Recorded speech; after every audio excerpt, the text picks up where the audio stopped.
Hello students, you are watching biology by doctor N S Jain. आज हम पढ़ने जा रहे हैं कोशिका भित्ति, सेल वॉल। जैसा कि आप सभी जानते हैं कि यदि आप पादप कोशिका को देखेंगे तो सबसे बाहर की तरफ एक मृत परत पाई जाती है और उसे हम क्या कहते हैं? कोशिका भित्ति कहते हैं। यदि आप पादप कोशिका और जंतु कोशिका के अंदर यदि कोई सबसे बड़ा विभेद करना चाहते हैं तो वो क्या है? कोशिका भित्ति है। कोशिका भित्ति पादप कोशिका के चारों तरफ पाई जाती है, लेकिन जंतु कोशिका के अंदर ये पूर्णतया अनुपस्थित होती है। यदि हम कोशिका भित्ति की संगठन को देखें, इसकी कंपोजिशन को देखें, तो सबसे पहले देखिए पादपों के अंदर जो सेल वॉल है वो किस सब्सटेंस की बनी होती है? तो आमतौर पे तो ये देखा गया है कि जो सेल वॉल होती है पादपों के अंदर, उच्च पादपों के अंदर, वो सेल्यूलोज, हेमीसेल्यूलोज और पैक्टिन से निर्मित होती है। लेकिन जब द्वितीयक कोशिका भित्ति का निर्माण होता है तो इसके ऊपर कई सारे पदार्थों का, जैसे कि लिग्निन, जैसे कि सुबेरिन, क्यूटीन, सिलिका, श्लेष्मा, इन सभी पदार्थों का भी जमाव हो सकता है। तो हम ये कह सकते हैं कि एक कोशिका भित्ति के संगठक पदार्थ कौन कौन से हैं? तो cellulose, hemicellulose, pectin, lignin, suberin, cutin, silica, mucilage इत्यादि। जीवाणु, अब तो हम जानते हैं कि जीवाणु को हमने मोनेरा के अंदर रखा हुआ है, लेकिन बहुत समय तक लोग जो है वो जीवाणु को ये कहते थे कि उसे पादप जगत में रखा गया है पहले के अनुसार, लेकिन नवीन क्लासिफिकेशन के अनुसार तो अब उसको मोनेरा के अंदर रखा गया है। तो हमें यह भी मालूम होना चाहिए कि जीवाणु के अंदर भी कोशिका भित्ति होती है। जीवाणु को चारों तरफ से घेरे हुए भी कोशिका भित्ति होती है, और ये जो जीवाणु की कोशिका भित्ति होती है प्रोटीन, लिपिड और पॉलीसेकेराइड से निर्मित होती है। आप यदि जीवाणु की कोशिका भित्ति देखेंगे तो आपको ऐसा कई सारी किताबों के अंदर लिखा हुआ मिलेगा कि वो पेप्टाइडोग्लाइकेन की बनी होती है, या तो ऐसा लिखा हुआ मिलेगा जीवाणु की कोशिका भित्ति पेप्टाइडोग्लाइकेन की बनी होती है, या लिखा हुआ मिलेगा आपको म्यूरिन की बनी होती है। तो हम ये भी कह सकते हैं कि जीवाणु की कोशिका भित्ति पेप्टाइडोग्लाइकेन या म्यूरिन से क्या होती है? निर्मित होती है। और साथ के साथ ये भी ध्यान रखें कि जीवाणु की कोशिका भित्ति के अंदर दो महत्वपूर्ण कंपोनेंट है, दो महत्वपूर्ण रासायनिक घटक है, उनका नाम है NAG और NAM। आप याद करने हेतु इसे ऐसे याद रख सकते हैं, नाग और नाम, NAG और NAM। NAG का मतलब क्या होता है? फुल फॉर्म क्या होता है? N एसिटाइल ग्लूकोज एमीन, और NAM का फुल फॉर्म है N acetyl muramic acid. Okay, और ये जो कवक होते हैं, फंजाई जो होते हैं, इनके ऊपर भी कोशिका भित्ति होती है। तो यदि आपसे पूछे कि कवक की कोशिका भित्ति किसकी बनी होती है, तो कवक की कोशिका भित्ति जो है वो किससे निर्मित होती है? काइटिन से निर्मित होती है। ओके, तो ये तो था इसका रासायनिक संगठन। अब हमको कोशिका भित्ति की संरचना को भी पढ़ना है और उसकी परासंरचना को भी पढ़ना है। मैं इस वीडियो के माध्यम से आपको मैं कोशिका भित्ति की संरचना को भी पढ़ाऊंगा और कोशिका भित्ति की परासंरचना को भी पढ़ाऊंगा। सबसे पहले देखते हैं हम कोशिका भित्ति की संरचना यानी कि मॉर्फोलॉजी को हम देखते हैं। यदि हम कोशिका भित्ति को मॉर्फोलॉजी को देखेंगे तो आपको चार चीजें पढ़नी होगी। मध्य पटलिका, मिडिल लेमिला, प्राथमिक कोशिका भित्ति, प्राइमरी सेल वॉल, द्वितीयक कोशिका भित्ति यानी कि सेकेंडरी सेल वॉल, और तृतीयक कोशिका भित्ति यानी कि टर्शियरी सेल वॉल। लेकिन ज्यादातर जो हम ध्यान है वो इन तीन रचनाओं के ऊपर देंगे, मध्य पटलिका, प्राथमिक कोशिका भित्ति और द्वितीयक कोशिका भित्ति। क्योंकि तृतीयक कोशिका भित्ति जो है वो कुछ ही स्थानों के ऊपर, कुछ ही जगहों के ऊपर पाई जाती है, वरना तो मध्य पटलिका, प्राथमिक कोशिका भित्ति और द्वितीयक कोशिका भित्ति ही सेल वॉल की संरचना को निर्मित करती है। ओके, अब इस संरचना को पढ़ाऊं उससे पहले मैंने यहां पर एक चीज लिख रखी है कि सेल वॉल का ओरिजिन, उत्पत्ति कैसे हुई है। यदि आपको उत्पत्ति मालूम पड़ेगी तो आप संरचना को बेहतर रूप से समझ पाएंगे। देखिएगा, एक नाम लिख रखा है मैंने फ्रेगमोप्लास्ट, हो सकता है आपके लिए नई टर्मिनोलॉजीज हो, इसके ऊपर ध्यान दीजिएगा। फ्रेगमोप्लास्ट, फ्रेगमोप्लास्ट क्या होता है? पहली बात तो आपको ये मालूम होनी चाहिए कि फ्रेगमोप्लास्ट क्या है। फ्रेगमोप्लास्ट गोल्जी पुटिकाएं और ER के टुकड़े, वापस से मैं रिपीट कर रहा हूं, गोल्जी पुटिकाएं, गोल्जी वेसिकल्स और ER के टुकड़े, अंतःप्रद्रव्य जालिका के टुकड़े जब आपस में मिलते हैं तो एक रचना का निर्माण होता है जिसका के नाम है फ्रेगमोप्लास्ट। और इसी फ्रेगमोप्लास्ट नामक रचना से क्या बनती है? कोशिका पट्टी बनती है। ओके, और कोशिका पट्टी से क्या बनती है? मध्य पटलिका बनती है। और मध्य पटलिका के दोनों ओर आप अभी जब संरचना पढ़ेंगे तो आप पाओगे कि दोनों ओर प्राइमरी सेल वॉल बन जाती है, यानी कि प्राथमिक कोशिका भित्ति बनती है। Are you getting? तो ओरिजिन, उत्पत्ति पूछे कि किससे हुई है, तो वास्तव में सेल वॉल की जो उत्पत्ति है वो किससे हुई है? सेल प्लेट से हुई है। लेकिन प्रश्न उठता है कि सेल प्लेट कैसे बनी। तो ईआर के टुकड़े और गोल्जी पुटिकाएं मिलकर एक रचना का निर्माण करते हैं जिसे फ्रेगमोप्लास्ट कहते हैं। फ्रेगमोप्लास्ट से सेल प्लेट बनती है, यानी कि कोशिका पट्टी बनती है। कोशिका पट्टी से मध्य पटलिका बन जाती है और मध्य पटलिका के दोनों ओर क्या पाई जाती है? प्राथमिक कोशिका भित्ति पाई जाती है। ओके, तो आइए जाने संरचना कैसी होती है। यूं समझें, आपके सामने मैंने 2 सेल बना रखे, यहां से लेकर यहां तक ये सेल ए है और यहां से लेकर और यहां तक ये सेल बी है। दो रचनाओं को जोड़ने वाली जो रचना है वो कौन है? मध्य पटलिका है।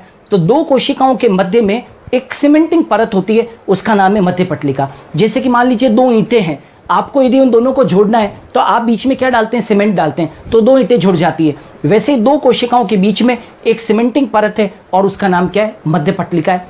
मध्य पटलिका के दोनों ओर ये वाला जिसको मैंने शेडेड एरिया बना रखा है, मध्य पटलिका के इधर भी और इधर भी क्या पाई जा रही है? प्राथमिक कोशिका भित्ति। ये देखो, ये प्राथमिक कोशिका भित्ति है और प्राथमिक कोशिका भित्ति के भीतर की ओर क्या पाई जाती है? तो दैट इज द्वितीयक कोशिका भित्ति। तो यहां से लेके यहां तक ये देखिए द्वितीयक कोशिका भित्ति है और इधर भी देखें प्राथमिक भित्ति के अंदर की ओर द्वितीयक कोशिका भित्ति है। ये जो द्वितीयक कोशिका भित्ति होती है वो स्वयं 3 परतों से बनी होती है, S1, S2 और S3। 3 परतें, इसलिए मैंने ये नाम दिए S1, S2 और S3। तो ये चित्र आपके सामने है और इनके अंदर मैंने आपके सामने मध्य पटलिका, प्राथमिक कोशिका भित्ति और द्वितीयक कोशिका भित्ति को बता रखा है। आइए अब इनको हम डिटेल के अंदर पढ़ते हैं कि डिटेल के अंदर संरचना किस प्रकार की होती है। तो सबसे पहले हम पढ़ेंगे मध्य पटलिका। नंबर 1 इज मध्य पटलिका। मध्य पटलिका को हम मिडिल लेमिला के नाम से जानते हैं इंग्लिश के अंदर।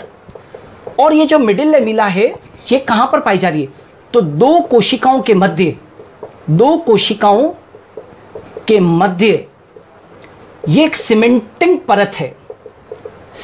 परत है जो 2 कोशिकाओं को जोड़ने का काम करती है। और ये जो मध्य पटलिका है ये कैसी है? तो कैल्शियम व मैग्नीशियम पैक्टेट से बनी, इसीलिए इसका जो स्वभाव है वो कैसा होता है? हार्ड होता है और ये 2 कोशिकाओं को चिपकाने का काम करती है। कई बार प्रश्न पूछते हैं कि कच्चे फल कठोर क्यों होते हैं? तो उसका कारण क्या है? आंसर क्या देंगे? मध्य पटलिका की उपस्थिति के कारण। तो आप देख सकते हो कि कैल्शियम और मैग्नीशियम पैक्टेट से बनी होती है मध्य पटलिका, तो नेचुरल है कि वो हार्ड होगी।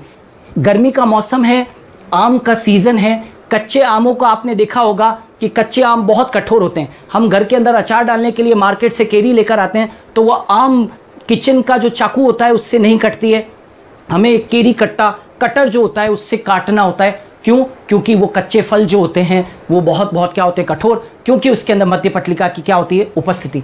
लेकिन एक और प्रश्न है कि फल जब पक जाते हैं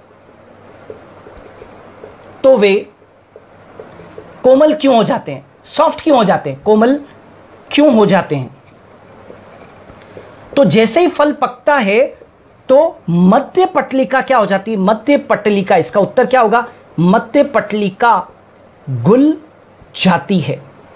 तो जैसे ही फल पक जाता है तो उसके ना मध्य पटलिका गुल जाती है, तो उसमें कठोरता नहीं रहेगी, तो वो क्या हो जाएगा? सॉफ्ट। तो आप देखो कहां तो एक कच्चा आम जो है वो बहुत कठोर है और कहां एक पक्का आम आप जैसे ही दबाओगे तो उससे जो गुदा है, पल्प है, वो बाहर आ जाएगा। क्यों? क्योंकि मध्य पटलिका जो है वो क्या हो जाती है? गुल जाती है। तो हम कुल मिलाकर ये कह सकते हैं कि कोशिका को इंटैक्ट रखने का, पास जोड़े रखने का जो काम है वो मध्य पटलिका का है। यदि मध्य पटलिका गुल जाएगी तो कोशिकाएं क्या हो जाएगी? पृथक हो जाएगी। ओके, नाउ मध्य पटलिका के बाद में सेकंड भाग देखें। चित्र के अंदर आप देख सकते हैं कि दूसरा भाग प्राथमिक कोशिका भित्ति। प्राथमिक कोशिका भित्ति, इसको हम इंग्लिश में लिख देते हैं प्राइमरी सेल वॉल। इसकी पोजीशन पहले देख लीजिए, पोजीशन कहां पर है? तो यह मध्य पटलिका के दोनों ओर स्थित, चित्र में देख पा रहे हैं आप, यह मध्य पटलिका है और इसके दोनों ओर क्या है? मध्य पटलिका के दोनों ओर क्या है? प्राइमरी सेल वॉल है। ये थिन लेयर होती है। प्राथमिक कोशिका भित्ति मोटी नहीं है, पतली लेयर है। साथ के साथ ये कैसी होती है, इलास्टिक होती है, इसकी मोटाई बहुत ज्यादा नहीं है। ओके, और इसका संगठन क्या है कि यदि आपसे संगठन पूछे कि प्राथमिक कोशिका भित्ति किसकी बनी हुई है, तो ये सेल्यूलोज, हेमीसेल्यूलोज और पेक्टिन से बनी है। इसके ऊपर लिग्निन वगैरह जो है वो नहीं पाया जा रहा है। ये किस किस पदार्थ की बनी है, सेल्यूलोज, हेमीसेल्यूलोज और पेक्टिन की। थिन होती है, इलास्टिक होती है और मध्य पटलिका के दोनों ओर स्थित होती है। ओके, तो ये तो था प्राथमिक कोशिका भित्ति। लेकिन जो द्वितीयक कोशिका भित्ति है वो बहुत बहुत महत्वपूर्ण है। तीसरा भाग द्वितीयक कोशिका भित्ति, ये कहां पर है, पहले तो पोजीशन देखिए। द्वितीयक कोशिका भित्ति अंग्रेजी में बोलते हैं सेकेंडरी सेल वॉल। तो इसकी स्थिति देख लीजिए कि ये प्राथमिक भित्ति के अंदर की ओर स्थित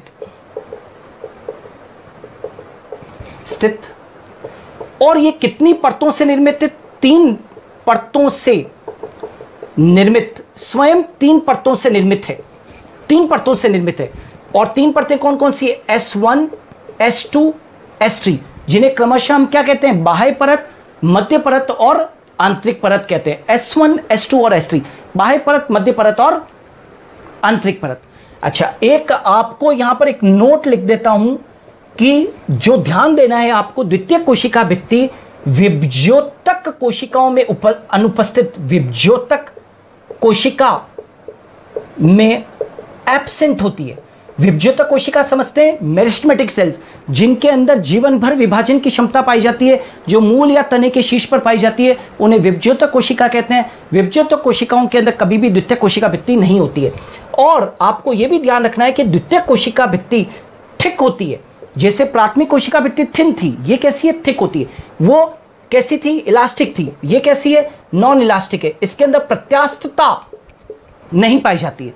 और ये किन पदार्थों से निर्मित होती है, तो कौन कौन से पदार्थों से निर्मित होती है, तो ध्यान रखिएगा, एक तो हेमीसेल्यूलोज और क्या है, सेल्यूलोज, और साथ के साथ क्या है, लिग्निन। ये मुख्य पदार्थ है। वास्तव में द्वितीयक कोशिका भित्ति का मोटा होना और अप्रत्यास्थ होना, नॉन इलास्टिक होने का सबसे बड़ा जो कारण है वो क्या है, लिग्निन है। लिग्निन के जमाव के कारण ही ये इसकी जो मोटाई होती है द्वितीयक कोशिका भित्ति की, वो क्या हो जाती है, बढ़ जाती है। तो लिग्निन, सेल्यूलोज और हेमीसेल्यूलोज द्वितीयक कोशिका भित्ति को निर्मित करते हैं।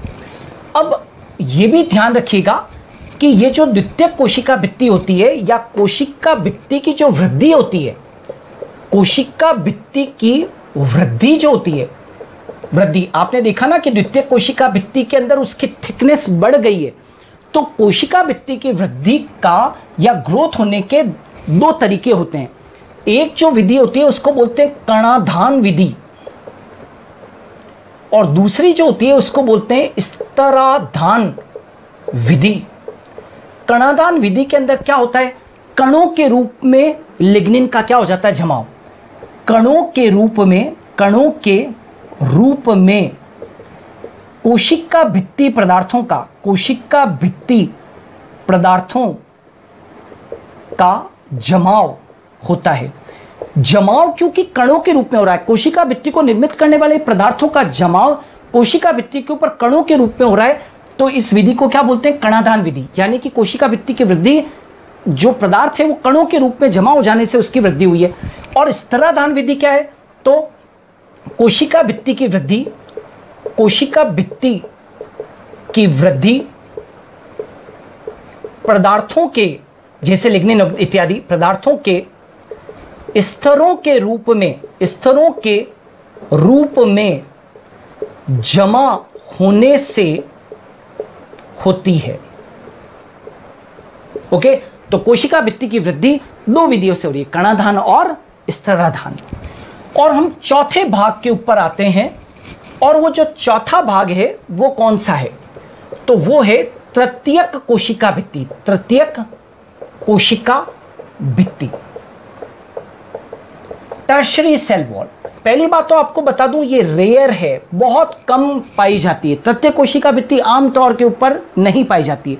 ये केवल कहां पर पाई जाती है, तो स्टार लगा देते हैं कि ये किस में पाई जाती है, तो अनावृत बीजी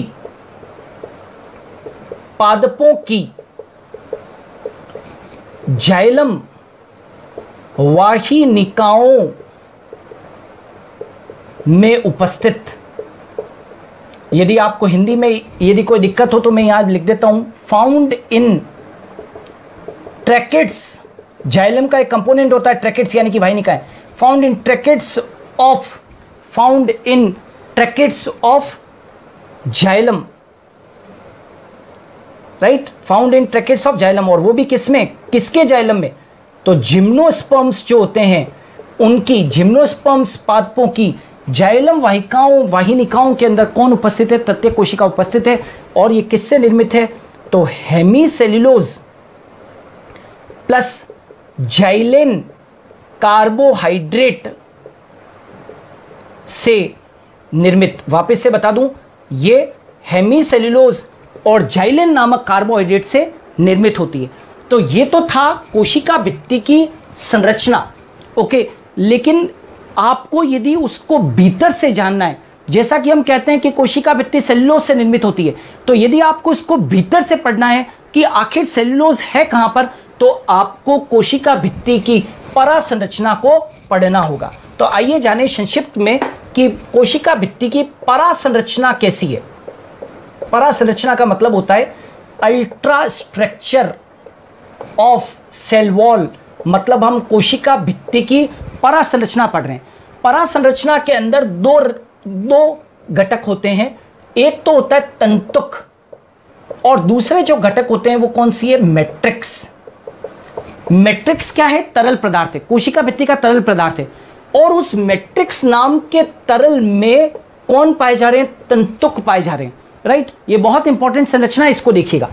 यूं समझो कि कोशिका भित्ति अनेक किससे मिलकर बनी हुई है, वृहद तंतुओं से बनी है।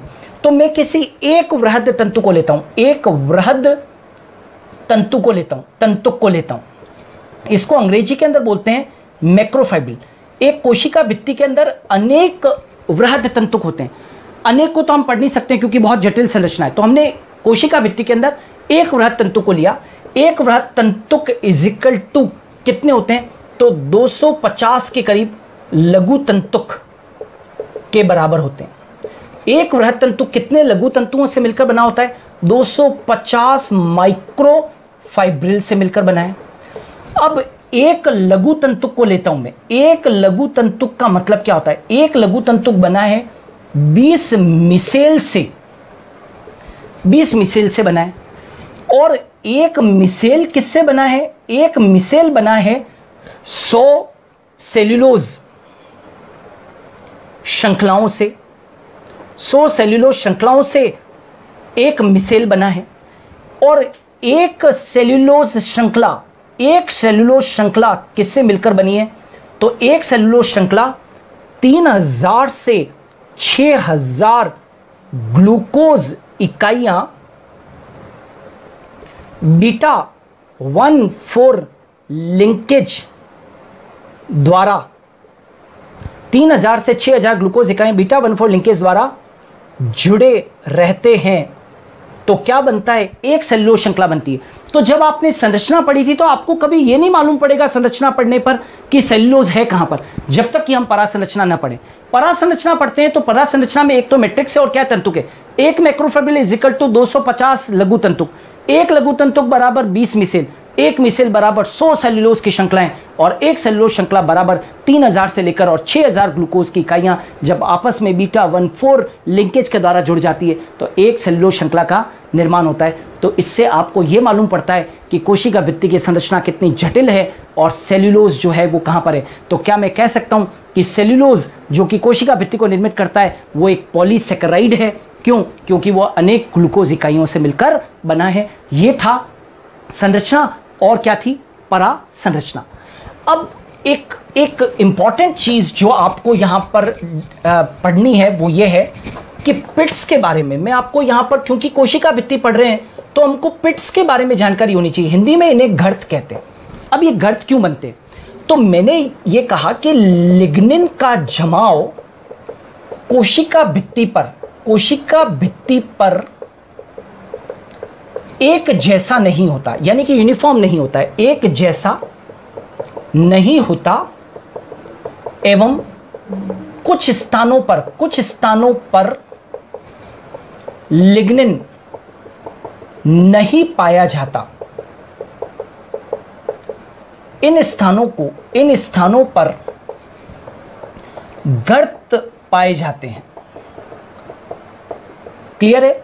जैसे मान लीजिए कोशिका भित्ति है तो सब जगह के ऊपर जमाव हो गया लिग्निन का, लेकिन कुछ स्थान ऐसे हो गए जहां पर लिग्निन का जमाव नहीं हुआ, क्योंकि हम बार बार कह रहे हैं लिग्निन का जमाव यूनिफॉर्म नहीं है। तो जिस स्थान के ऊपर लिग्निन का जमाव नहीं पाया जाएगा वहां पर क्या बन जाएंगे? गर्त बन जाएंगे। गर्तों के लिए एक दो बिंदु आपको खास बता दूं, गर्त हमेशा पेयर में होते हैं, जोड़ों में होते हैं, जोड़ों में पाए जाते हैं। ये हमेशा ध्यान रखिए, गर्त हमेशा किस में पाए जाते हैं? जोड़ों के अंदर पाए जाते हैं। ये जोड़ों के बिना नहीं पाए जाते हैं। जैसे कि मान लीजिए ये एक कोशिका है और ये दूसरी कोशिका है, राइट, और ये इस कोशिका की कोशिका भित्ति है, ये इस कोशिका की कोशिका भित्ति। तो एक कोशिका का जो गर्त है वो दूसरी कोशिका के गर्त के क्या होता है? आमने सामने होता है। तभी तो दो गर्त, एक कोशिका का गर्त दूसरी कोशिका के गर्त के सामने, इसीलिए तो हम इसे क्या कहते हैं? पिट पेयर, यानी कि इसे हम क्या कहते हैं? गर्त युग्म के नाम से इसे जानते हैं। तो गर्त युग्म पाया जाता है और इन्हीं गर्तों के द्वारा एक कोशिका का कोशिका द्रव्य दूसरी कोशिका के कोशिका द्रव्य के क्या रहता है? संपर्क के अंदर रहता है। इतना ही नहीं, आप ये भी जान लीजिए कि गर्त जो होते हैं वो दो प्रकार के होते हैं। एक जो होते हैं वो होते हैं सरल गर्त, राइट, इसको अंग्रेजी में बोलते हैं सिंपल पिट। और एक जो होते हैं वो कौन से होते हैं? सिंपल। तो दूसरे कौन से होते हैं? बॉर्डर्ड पिट। बॉर्डर्ड पिट, इन्हें हिंदी में कहते हैं हम परिवेशित गर्त। तो दो प्रकार के गर्त है, सरल गर्त और परिवेशित गर्त।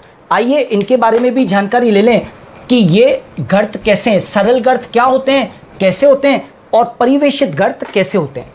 तो सरल गर्त जो होते हैं उनका व्यास संपूर्ण लंबाई में एक समान होता है। क्लियर? इनका व्यास अलग अलग नहीं है। कहने का मतलब यह है कि मान लीजिए कि मैंने आपके सामने एक गर्त बनाया तो उसका व्यास जो है वो बिल्कुल संपूर्ण लंबाई में कैसा है?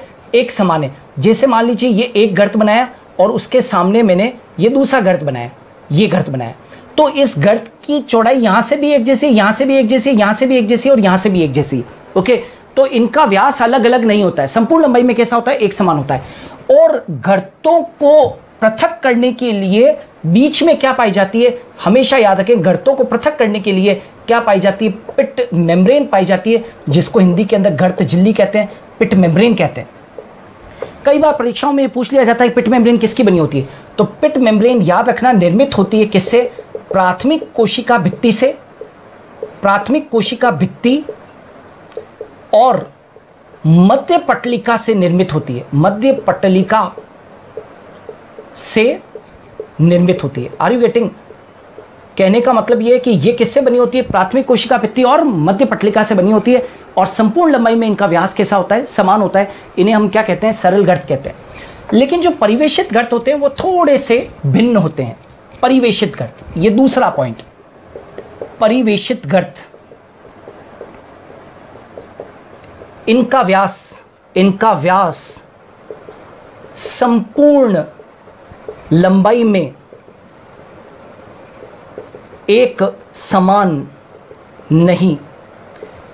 यदि आप भीतर से बाहर की ओर जाएंगे तो इनका व्यास बढ़ेगा। जरा देखिएगा, मैं आपके सामने एक परिवेशित गर्त बना रहा हूं। ये एक गर्त बनाया और ये दूसरा गर्त मैंने बनाया।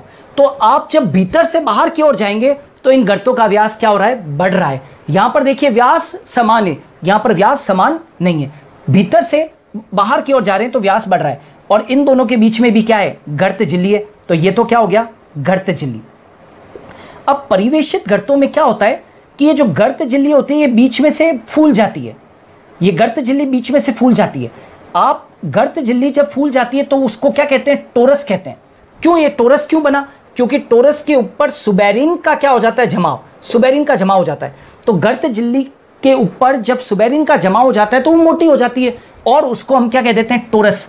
ये टोरस जो है वो एक वॉल्व की तरह क्या करता है, काम करता है। वॉल्व जैसे यदि नल के अंदर पानी आ रहा है तो उसको बंद कर दो तो पानी बंद हो जाता है और खोल दो तो खुल जाता है। क्यों? क्योंकि नल के अंदर क्या पाया जाता है, वॉल्व। वैसे ही मैंने कहा कि गर्त जो है वो दो कोशिकाओं के बीच में पदार्थों के आदान प्रदान में क्या करते हैं, मदद करते हैं। तो टोरस जो है वो एक वॉल्व की तरह काम करेगा। यदि ये एक साइड में शिफ्ट हो जाएगा तो परिवहन रुक जाएगा और हट जाएगा तो परिवहन क्या हो जाएगा, चालू हो जाएगा। तो ये गर्त दो प्रकार के होते हैं, सरल और परिवेशित गर्त। अब चूंकि गर्तों की चर्चा चली है तो मैं साथ के साथ आपको एक और वाक्य यहां पर बता दूं, एक शब्द बता दूं, और उसका नाम है प्लाज्मोडेस्मेटा। ये जो प्लाज्मोडेस्मेटा है ये केवल पादपों में क्या होते हैं, पादपों में उपस्थित, क्योंकि ये कोशिका भित्ति के ही घटक है। और कहां पाए जा रहे हैं, तो गर्तों के भीतर, गर्तों के भीतर प्लाज्मोडेस्मेटा उपस्थित होते हैं। गर्तों के भीतर क्या है, प्लाज्मोडेस्मेटा है। और प्लाज्मोडेस्मेटा के कारण ही एक कोशिका का कोशिका द्रव्य दूसरी कोशिका के कोशिका द्रव्य के संपर्क में रहता है, यानी कि आदान प्रदान जो होता है वो किसके द्वारा हो रहा है, प्लाज्मोडेस्मेटा के द्वारा। तो गर्तों के भीतर क्या है, प्लाज्मोडेस्मेटा। तो आपको ये ध्यान रखना है कि प्लाज्मोडेस्मेटा पादप कोशिका में उपस्थित होंगे क्योंकि ये सेल वॉल के घटक है, जंतु कोशिका के अंदर ये उपस्थित नहीं होते हैं। ओके, नाउ जैसा कि मैंने आपको शुरुआत में कहा कि प्लाज्मा जो अपने सेल वॉल जो पढ़ रहे हैं उस सेल वॉल के ऊपर केवल सेल्यूलोज, हेमीसेल्यूलोज और पेक्टिन ही नहीं होते हैं, इसके अलावा भी कुछ पदार्थ होते हैं। तो जैसे कि लिग्निन है, तो आपको ये मालूम होना चाहिए कि लिग्निन का जो स्वभाव है वो कैसा है। तो यदि कोई पूछे लिग्निन का स्वभाव कैसा है तो ये पॉलीसेकेराइड होता है, राइट। आपने देखा है कि क्यूटीन का भी जमाव हो सकता है। क्यूटीन का स्वभाव कैसा है, तो ये वैक्स है, बेसिकली ये वैक्सी सब्सटेंस है, वैक्स लाइक फैटी सब्सटेंस है। मतलब वैक्स लाइक फैटी सब्सटेंस का मतलब है ये भी कैसा, वसीय पदार्थ है। ओके, और जो तीसरा है कि कोशिका भित्ति के ऊपर सुबेरिन का भी तो जमाव हो सकता है, तो सुबेरिन भी कैसा है, वसीय पदार्थ है। क्लियर। तो आपको इन पदार्थों का स्वभाव भी मालूम होना चाहिए कि लिग्निन का स्वभाव कैसा है, क्यूटीन का स्वभाव कैसा है और सुबेरिन का स्वभाव कैसा है। ओके, अंत में मैं आपको दो कैविटीज के बारे में बताना चाहता हूं। एक का नाम है वियुक्तिजात गुहा, वियुक्तिजात गुहा, और दूसरे का नाम है लयजात गुहा। ये जो वियुक्तिजात गुहा है इसका सबसे बढ़िया एग्जांपल देता हूं मैं कि पाइनस की रेजिन नाल, परीक्षाओं में कई बार प्रश्न पूछते हैं इससे, रेजिन नाल।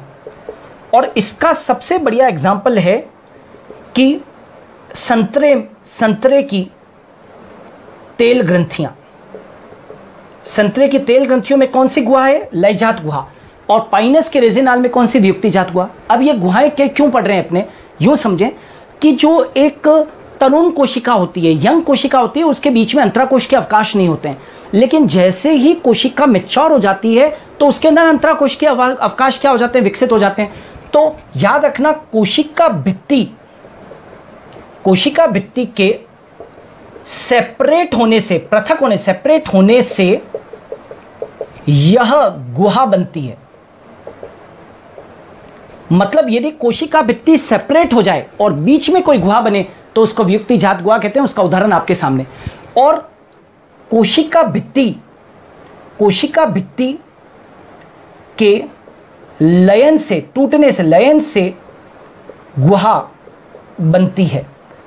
कोशिका भित्ति के लयन से, तभी तो लयजात का है, कोशिका भित्ति के लयन से गुहा बन रही है, इसको हम क्या कह रहे हैं, लयजात गुहा। और इसका सबसे बढ़िया एग्जांपल संतरे की तेल ग्रंथियां। ओके, और लास्ट में कोशिका भित्ति का फंक्शन क्या है, कोशिका भित्ति का कार्य क्या है। तो आप जानते हैं क्योंकि कोशिका भित्ति सबसे बाहर पाई जाती है तो इसका सबसे महत्वपूर्ण कार्य क्या हुआ, सुरक्षा।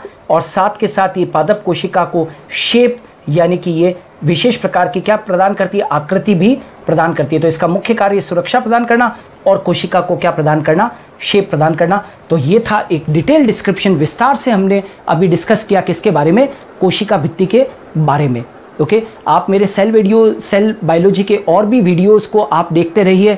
हमने सारे सेल बायोलॉजी के टॉपिक्स को हमने कवर किया है वीडियोस के थ्रू। यदि आपको मेरा ये वीडियो पसंद आया हो तो इसे सब्सक्राइब कीजिएगा, मेरे वीडियो को शेयर कीजिए, कमेंट कीजिए, लाइक कीजिए। Thanks a lot. हम फिर लौटेंगे नए टॉपिक्स के साथ में।